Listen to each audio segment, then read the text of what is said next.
Halo teman-teman pejuang PPG. Pada kesempatan ini saya akan berbagi pengalaman mengikuti uji pengetahuan PPG pada waktu-waktu sebelumnya. Terutama yang akan kita bahas pada kesempatan ini adalah soal-soal yang berkaitan dengan pedagogi. Dan khususnya adalah cara merumuskan tujuan pembelajaran.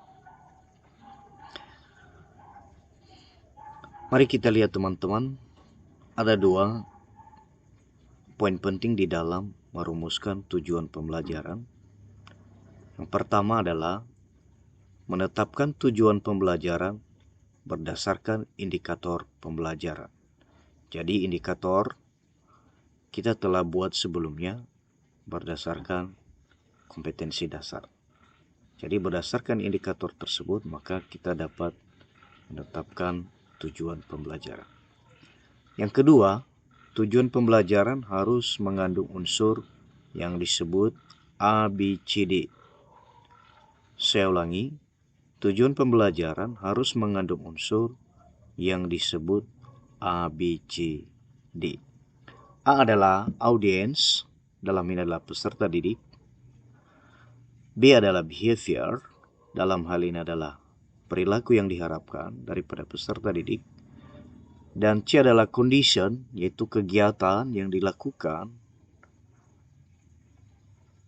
oleh peserta didik. Dan D adalah degree, adalah tingkat kebenaran yang akan dicapai oleh peserta didik. Degree dalam hal ini adalah bisa berupa pengetahuan atau kognitif, bisa berupa psikomotorik atau keterampilan, bisa berupa perilaku, dan bisa juga berupa sikap yang diharapkan daripada siswa berdasarkan tujuan pembelajaran yang telah kita tetapkan.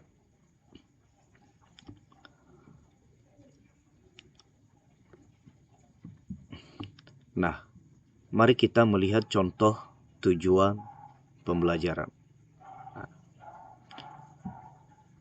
Misalnya, tujuan pembelajaran dengan mengamati video pembelajaran, peserta didik dapat menganalisis cara menghemat listrik dengan benar.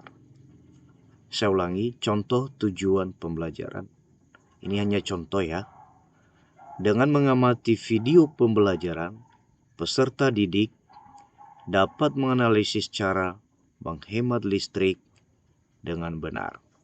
Jadi teman-teman, berdasarkan tujuan pembelajaran ini, di mana tujuan pembelajaran ini telah mengandung unsur-unsur yang disebut ABCD. Ya. Tujuan pembelajaran ini telah mengandung atau memiliki unsur-unsur yang disebut ABCD. Nah, mari kita lihat uraiannya. Nah, kita perhatikan kalimatnya. Dengan mengamati video pembelajaran, ini disebut condition. Nah, condition di sini adalah kegiatan yang dikerjakan atau yang dilakukan oleh siswa selama proses pembelajaran. Yang kedua, audience. Audience adalah peserta didik, ya. Ini dia peserta didik.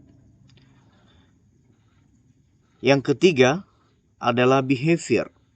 Behavior adalah perilaku yang kita harapkan daripada siswa itu. Yaitu setelah mereka mengamati video pembelajaran, apa yang kita harapkan? Yang kita harapkan itulah yang disebut behavior, yaitu kalimatnya dapat menganalisis cara menghemat listrik. Saya ulangi, dapat menganalisis cara menghemat listrik. Itulah yang disebut behavior. Sedangkan degree adalah tingkat kebenaran dengan benar. Nah, itu disebut degree. Jadi kalimat atau kata dengan benar disebut degree. Mari kita ulangi membaca atau mengamati tujuan pembelajaran sebelumnya.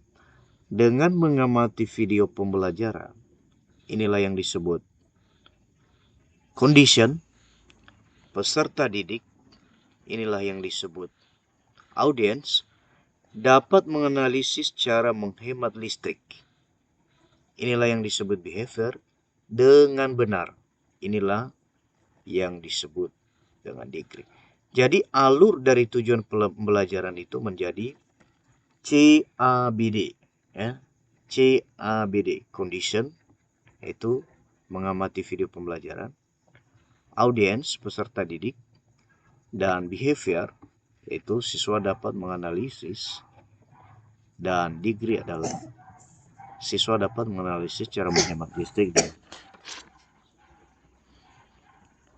Nah, mari kita lihat bagaimana contoh soal yang berhubungan dengan tujuan pembelajaran. Nah, contoh soal. Mari kita perhatikan kembali tujuan pembelajaran yang telah kita buat sebelumnya, yaitu dengan mengamati video pembelajaran, peserta didik dapat menganalisis cara menghemat listrik dengan benar. Nah, dari rumusan tujuan pembelajaran ini dapat muncul bermacam-macam soal.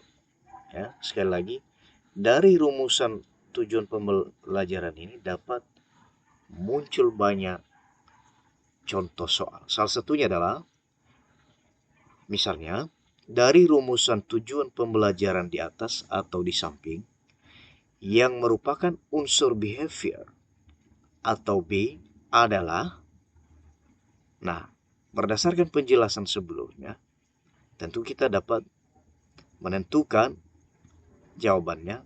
Jawabannya adalah dapat menganalisis cara menghemat listrik. Itu yang termasuk behavior. Nah, tentu soal ini dapat berubah-ubah. Jika yang ditanya adalah audience, maka jawabannya adalah peserta didik. Kemudian jika yang ditanya adalah condition, maka jawabannya adalah dengan mengamati video pembelajaran. Dan jika yang ditanya adalah degree, maka jawabannya adalah kata dengan benar. Jadi demikian saja teman-teman, hal-hal yang bisa saya bagi kepada teman-teman semuanya. Semoga ini menjadi referensi di dalam mengikuti uji pengetahuan PPG di masa-masa yang akan datang. Ini adalah murni pengalaman saya ketika mengikuti uji pengetahuan PPG pada tahun sebelumnya, dan puji Tuhan kita lulus sekali ujian saja tanpa mengikuti ritaker atau ujian ulangan ujian susulan. Jadi demikian saja teman-teman. Jika ada yang perlu kita bahas, silahkan dimuat pada komentar-komentar atau pada kolom-kolom komentar berikut. Demikian saja. Terima kasih.